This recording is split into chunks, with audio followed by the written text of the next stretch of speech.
ഒരമ്മയും പറഞ്ഞിട്ടില്ല നിങ്ങൾ എന്നെ ചൊവ്വയും വെള്ളിയും മാത്രം വന്ന് കണ്ടാൽ മതി എന്ന്. അങ്ങനെയാണോ പതിവ്?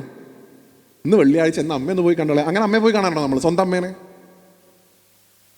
മക്കൾ എന്നും വന്ന് കാണുന്നതാണ് അമ്മയ്ക്ക് താല്പര്യം. അതും എങ്ങനെ കാണുന്നത്? ഇപ്പോൾ ഇവിടെ കൂടുതൽ കുറച്ച് പ്രായമുള്ള ആൾക്കാരേതാണ് പറയും. ഇപ്പം എൻ്റെയൊക്കെ വീട്ടിലാണെന്നുണ്ടെങ്കിൽ ഞാൻ ഇപ്പോൾ എൻ്റെ ഭാര്യയെ കൂട്ടിയിട്ട് ഒരു വീട്ടിൽ പോവുകയാണെങ്കിൽ അവിടെ പ്രായമായിട്ടുള്ളൊരു മുത്തശ്ശീൻ്റെ കാര്യം ചോദിക്കുക, കുട്ടികളെ കൊണ്ടുവന്നില്ലേ എന്നാണ്. കാരണം അമ്മ എപ്പോഴും എക്സ്പെക്ട് ചെയ്യുന്നത് മക്കളെ മാത്രമല്ല പേരക്കുട്ടികളെ കൂടിയാണ്. അതിലാണ് ആ കുട്ടി ഡിസപ്പോയിൻ്റ് ആയി പോകുന്നത്, ഭഗവതി പാവം. കാരണം പലപ്പോഴും നമുക്ക് നമ്മുടെ മാത്രം ഒരു പ്രശ്നമാണ്. ഞാനത് പലയിടത്തും നിന്ന് കൊള്ളനൂർ ഞാൻ പണ്ടുണ്ടായിരുന്നു. ഇപ്പോൾ ഇവിടെ ഇപ്പോൾ ഗുരുവായൂർ അടുത്തായതുകൊണ്ട് നിങ്ങൾക്ക് അങ്ങനെ വലിയ ബുദ്ധിമുട്ടാവില്ല. ഇപ്പം എൻ്റെ നാട്ടിൽ നിന്ന് ഇപ്പോൾ ഇവിടുന്ന് ഒരു 1.5 മണിക്കൂർ എനിക്ക് ഗുരുവായൂർക്ക് എൻ്റെ വീട്ടിലേക്കുള്ളൂ. ഗുരുവായൂർക്ക് വരികയാണെങ്കിൽ അച്ഛൻ, അമ്മ, ഭാര്യ, കുട്ടികൾ സകലെണ്ണത്തിനെയും വണ്ടിയിലിട്ടിട്ടാണ് കൊണ്ടുവരിക. പഴനിക്ക് പോവുകയാണെങ്കിൽ, മൂകാംബയ്ക്ക് പോവുകയാണെങ്കിൽ, മറ്റേ തിരുപ്പതി പോവുകയാണെങ്കിൽ, ഇതൊക്കെയാണ് പതിവ്. സ്വന്തം നാട്ടിലെ അമ്പലത്തിൽ മാത്രം എനിക്കൊരു സമയം, എൻ്റെ ഭാര്യയ്ക്കൊരു സമയം, എൻ്റെ അച്ഛന് വേറൊരു സമയം, എൻ്റെ അമ്മയ്ക്ക് അത് വേറൊരു സമയം. അങ്ങനെയാണ്. ഞങ്ങൾ ആലോചിച്ച് നോക്കി, കഴിഞ്ഞ വട്ടം വീട്ടിലിരുന്നൊരു കറണ്ട് പോയ സമയത്ത് ഇങ്ങനെ ഇരിക്കുമ്പോൾ നമ്മളെല്ലാവരും കൂടെ സ്വന്തം നാട്ടിലെ അമ്പലത്തിൽ പോയിട്ട് എത്ര കാലമായി? അനാദി കാലത്ത് എപ്പോഴോ പോയതാ. മഹാക്ഷേത്രങ്ങളിലേക്ക് നമ്മൾ കുടുംബസമേതവും കുടുംബത്തിരിക്കുന്ന ഭഗവതിയെടുത്ത് നമ്മൾ ഓരോരുത്തരുമായിട്ടാണ് പോണത്. എന്ത് വിരോധാഭാസമാണ്. അമ്മ ഓരോരുത്തർ വരുമ്പോഴും ചോദിക്കണം, രമേശ് വന്നില്ലേ, രമണി വന്നില്ലേ എന്ന് ഓരോരുത്തരുത്തായിട്ട്. ഇങ്ങനെ ഇത് എപ്പോഴാണ് വരിക എന്നറിയാൻ വേണ്ടിയിട്ടേ പാവം. സോ അതുകൊണ്ട് നമ്മുടെ ധർമ്മം എന്താണ്? അമ്മയെ നിത്യം ചെന്ന് കാണാൻ സാധിക്കും, നിത്യം ചെന്ന് കാണുക. അല്ലെങ്കിൽ സാധിക്കുന്ന അത്രയും സമയം സകുടുംബം ചെന്ന് കാണുക. ഇപ്പം മാസത്തിലൊരു തവണ അല്ലെങ്കിൽ കൊല്ലത്തിലൊരു തവണ ചെന്ന് കാണാൻ സാധിക്കുന്നുള്ളൂ. അപ്പം എങ്ങനെ പോവുക? സകുടുംബം പോവുക, വിത്ത് ഫാമിലി. എല്ലാവരും സാധിക്കുന്ന എന്തെങ്കിലും ഒരു സമർപ്പണം അമ്മയ്ക്ക് തീർച്ചയായിട്ടും കൊടുക്കണം. കാരണം അമ്മയ്ക്ക് കിട്ടിയിട്ട് വേണം, മക്കളുടെ കയ്യിൽ നിന്ന് കിട്ടിയിട്ട് വേണം. മക്കളുടെ ധർമ്മമാണ് അമ്മയ്ക്ക് കൊടുക്കുക എന്നുള്ളത്. മറ്റേ ലോജിക്കൊന്നുമില്ലേ? അമ്മ പ്രപഞ്ചത്തിൻ്റെ മുഴുവൻ മാതാവല്ലേ, അമ്മ പരാശക്തിയല്ലേ, അമ്മ ശ്രീമാതാ ശ്രീ മഹാരാജ്ഞിയല്ലേ. മഹാരാജ്ഞിക്ക് ഇപ്പം എൻ്റെ പാൽപ്പായസം കിട്ടിയിട്ട് വേണോ? ഓഫ് കോഴ്സ് യെസ്, വേണം. നിങ്ങളുടെ പാൽപ്പായസം കിട്ടിയിട്ട് വേണം, നിങ്ങളുടെ ചെമ്പരത്തിമാല കിട്ടിയിട്ട് വേണം, നിങ്ങളുടെ പട്ട് കിട്ടിയിട്ട് വേണം. കാരണം മക്കളുടെ കയ്യിൽ നിന്ന് കിട്ടണതാണ് അമ്മയ്ക്ക് താല്പര്യം, സ്നേഹത്തോടെ. ചില ആൾക്കാരൊക്കെ കണ്ട് ലളിതാ സഹസ്രനാമം വ്യാഖ്യാനിച്ചിട്ട് പറയും അമ്മ മഹാരാജ്ഞിയാണ്. ഇപ്പം എൻ്റെ അമ്മയ്ക്ക് എൻ്റെ ഒരു മാല കൊണ്ട് എന്താവാനാ? അമ്മ അത് പ്രതീക്ഷിച്ചാതിരിക്കുന്നത്. അത് നമുക്ക് കൊടുക്കാൻ പറ്റുന്ന ഏറ്റവും നല്ലൊരു സമയമാണ് കലശം. ഞാൻ പറഞ്ഞു, അത് മാലയായിട്ടും നിങ്ങൾക്ക് കൊടുക്കാം, നിങ്ങളുടെ സമർപ്പണങ്ങളായിട്ട് കൊടുക്കാം, നിങ്ങളുടെ സാന്നിധ്യമായിട്ട് നിങ്ങൾക്ക് കൊടുക്കാം. ദയവായിട്ട് ഭയക്കാതെ കൊടുക്കുക. ഭയത്തെ ദ്രവിപ്പിക്കുന്നവളാണ് ഭദ്ര. ഭയം ഇല്ലാതാക്കുന്നവൾ ആരോ അവളാണ് ഭദ്ര. ഇന്ന് നമ്മൾ ഏറ്റവും കൂടുതൽ ഭയക്കുന്നത് ആരെയാണ്? ആ ഭയം ഇല്ലാതാക്കുന്നവളെയാണ്. അതാണ് അതിൻ്റെ വിരോധാഭാസം. ഗുരുവായൂരപ്പൻ എന്ന് പറഞ്ഞാൽ എല്ലാവർക്കും 4 കൈയാണ്. മഹാദേവൻ എന്ന് പറഞ്ഞാൽ കുറച്ചൊന്ന് പുറകിലേക്കാണ്. ഭദ്രകാളി എന്ന് പറഞ്ഞാൽ ഒരു ഫർലോങ് അപ്പുറത്താണ്. ഇവിടുന്നാണ് ഈ ഭയം വരുന്നത്. ആരൊക്കെയോ നമ്മളെ പേടിപ്പിച്ചു. ഭഗവതിയുടെ കയ്യിലുള്ള വാള്, ഭഗവതിയുടെ പുറത്തേക്ക് നീട്ടിയ നാവ്, ഭഗവതിയുടെ ദ്രംഷ്ട, ഭഗവതിയുടെ മുഖം, ഭഗവതിയുടെ കണ്ണ്, ഇതൊക്കെ എന്തോ ഘോരമായിട്ടുള്ള സാധനമാണ്. അമ്മ പേടിക്കേണ്ട വസ്തുവാണ്. അത് ഏറ്റവും കൂടുതൽ ഭഗവതിയെ വേദനിപ്പിക്കുന്ന ഒന്നാണ്. ദയവായിട്ട് ഭഗവതിയെ പേടിക്കാതിരിക്കുക. നട്ടപ്പാതിരയ്ക്ക് 12 മണിക്ക് ഇങ്ങോട്ട് വരാൻ പറ്റുമെന്ന് ചോദിച്ചു കഴിഞ്ഞാൽ പറ്റും, എൻ്റെ അമ്മ ഇരിക്കുന്ന സ്ഥലം എന്നുള്ള ഭാവം അതിനുണ്ടാവും വേണം.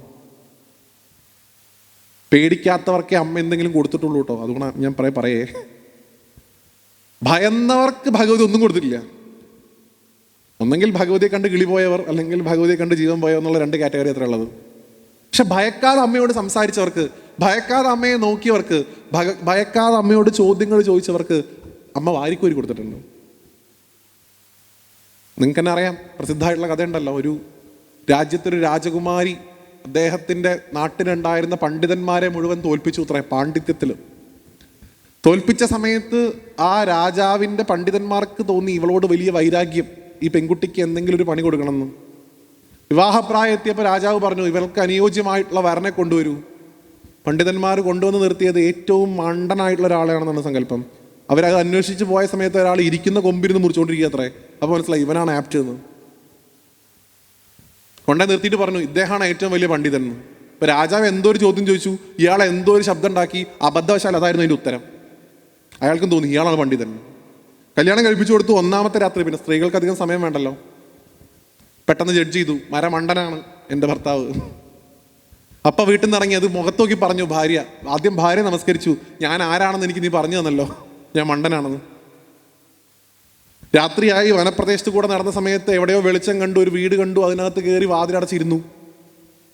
അത് യഥാർത്ഥത്തിൽ യമ്മയുടെ വീടായിരുന്നു. അയമ്മ പുറത്ത് എവിടെ പോയതാ. തിരിച്ചു വന്നു നോക്കിയപ്പോൾ സ്വന്തം വീട് പൂട്ടിയപ്പോൾ കണ്ടപ്പോൾ ചോദിച്ചു, ആരാണ് അകത്ത്?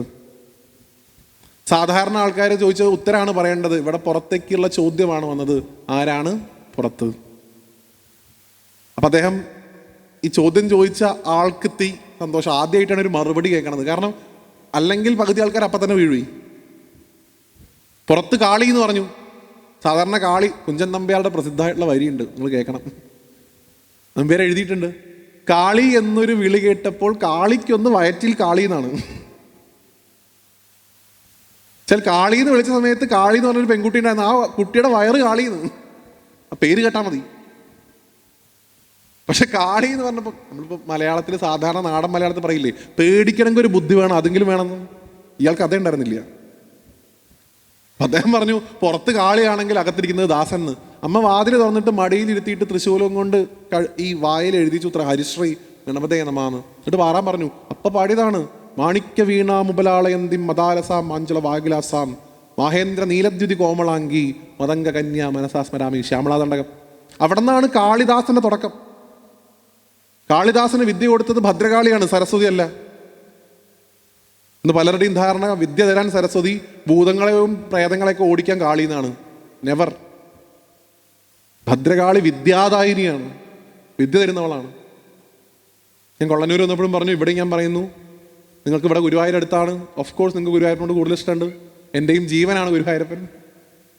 പക്ഷെ എല്ലായിടത്തും കൊണ്ടായിട്ട് കഴിഞ്ഞിട്ടാണെങ്കിലും, എല്ലാ അമ്പലങ്ങളിലും കൊണ്ടുപോയി അതിനെ കാണിച്ചു കൊടുത്തിട്ടാണെങ്കിലും, ഒരു വറ്റ് ചോറ് നമ്മുടെ ഈ ദേശത്ത് ജനിക്കുന്ന കുട്ടികൾക്ക് ഈ അമ്മയുടെ തിരുമുമ്പിൽ വെച്ച് കൊടുക്കാൻ നമുക്ക് സാധിക്കണം എന്നുള്ളൊരു അഭ്യർത്ഥന എനിക്കുണ്ട്.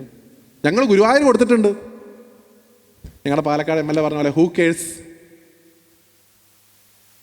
ഈ അമ്മ പ്രതീക്ഷിക്കുകയാണ് അതിൻ്റെ പേരക്കുട്ടി അതിനെ കാണാൻ വരുന്നു. പ്രതീക്ഷയോടെ കൂടി കാത്തിരിക്കുന്നു. ആലോചിച്ച് നോക്കൂ. നാട്ടിലുള്ള സകലയിടത്തും നമ്മൾ പോകുന്നുണ്ട്. സ്വന്തം അമ്മയെ നമ്മൾ പോയി കാണിക്കുന്നില്ല എന്നുണ്ടെങ്കിൽ അത് അപരാധമാണോ എന്നുള്ളത് നമ്മൾ സ്വയം ചിന്തിക്കുക.